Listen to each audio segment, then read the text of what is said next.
at that point there. I want to extend the next level of the conversation in family. It's a known fact that most of the marriages will not survive, and there'll be broken families, and there are many kids which are being raised in 2-parent households or a 1-parent household. So how do you see the role of both the parents, and when they're living in a separate households, to make sure that it's in the best interest of the younger one, so that they can create a more thriving environment, or more stable environment for the child to grow? So I'm an advocate of onus in the home. Mm-hmm.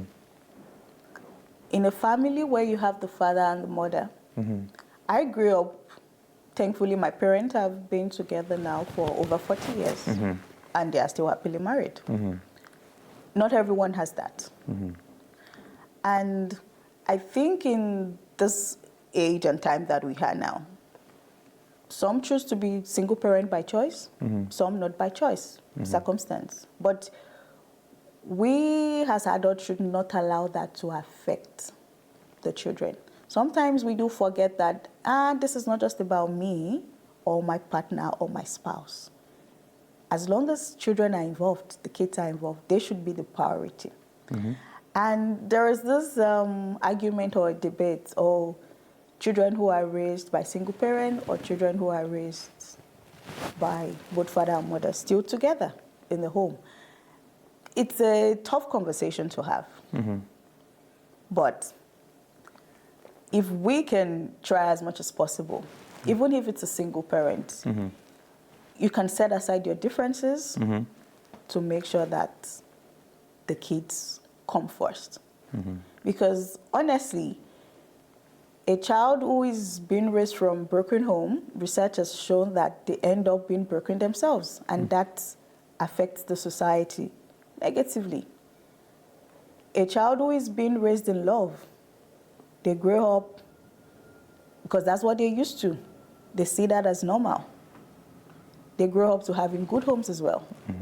So my belief, if you can try as much as possible, even if you're living in separate households, the kids should always come first. They should not know when something is wrong between daddy and mommy or whichever. You should always make the kids see you as a unit.